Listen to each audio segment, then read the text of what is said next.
Quero começar com algo que a maioria das pessoas fora da Austrália nunca ouviu falar, e que a maioria das pessoas dentro da Austrália nunca aprendeu corretamente.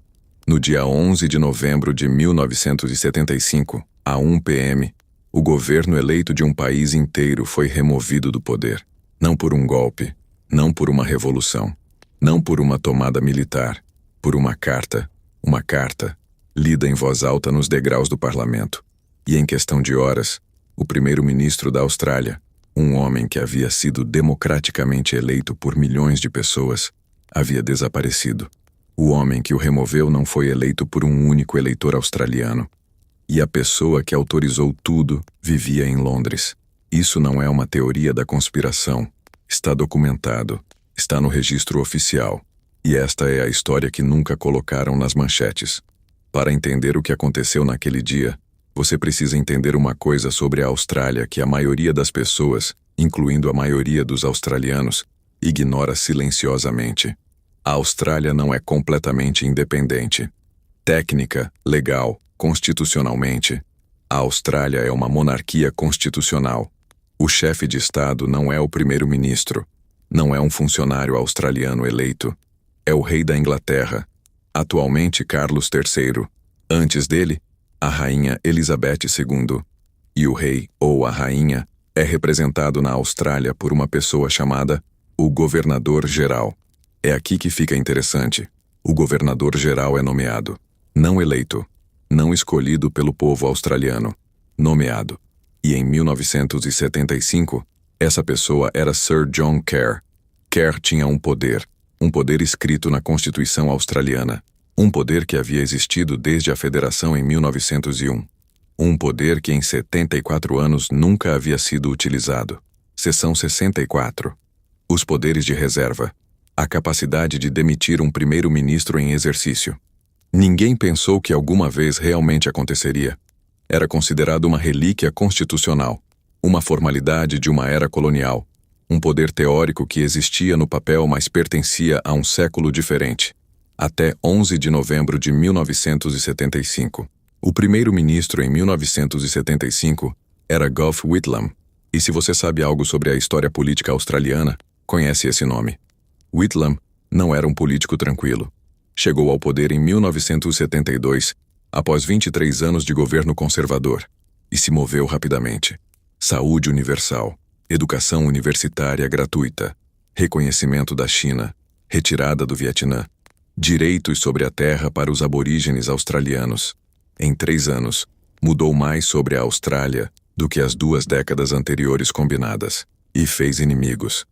Em 1975, a oposição, liderada por Malcolm Fraser, havia decidido que não deixaria o governo de Whitlam passar seu orçamento pelo Senado. Sem orçamento não há dinheiro. Sem dinheiro o governo não pode funcionar. Foi um impasse constitucional, sem precedentes, deliberado, uma estratégia política projetada para forçar uma eleição. Whitlam se recusou a convocar uma, e assim a crise se aprofundou. Semanas passaram. O país estava em um impasse. Na manhã de 11 de novembro, Whitlam tinha um plano.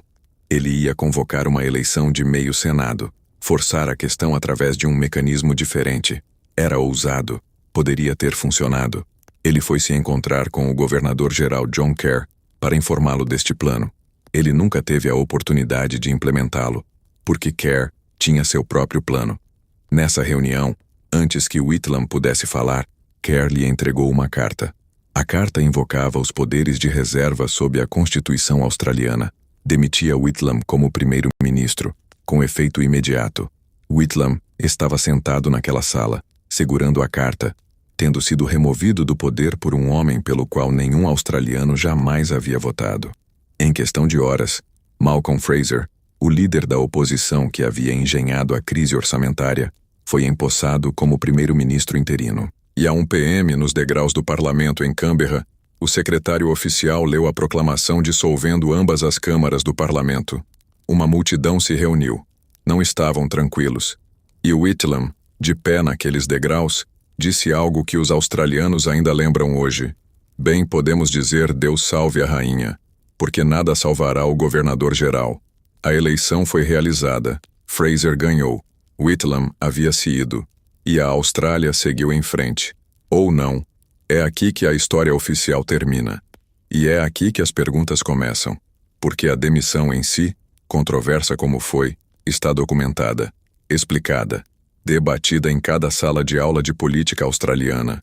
O que não está completamente explicado é o que estava acontecendo ao redor dela.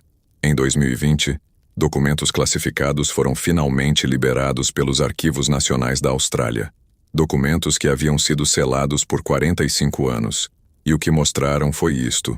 John Kerr havia estado em contato com o palácio, com o secretário particular da rainha, Sir Martin Charteris, antes da demissão. Agora, a posição oficial é que a própria rainha não estava envolvida, que Kerr agiu sozinho, que o palácio foi informado mas não dirigiu. Mas aqui está o problema de coordenação. Kerr não disse a Whitlam que estava considerando a demissão. Não o avisou. Não lhe deu a oportunidade de responder. Ele disse ao palácio.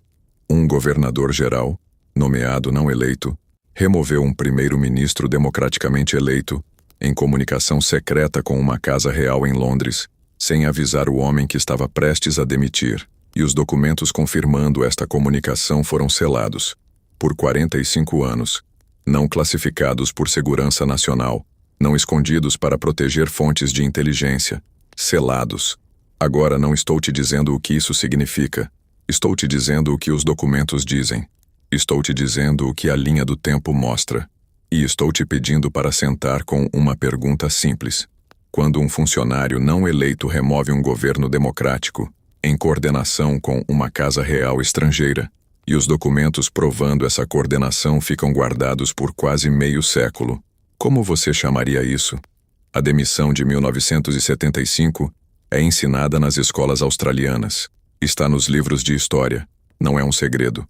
Mas a imagem completa, as cartas do palácio, a coordenação, os 45 anos de documentos selados, a questão de quem sabia o que e quando.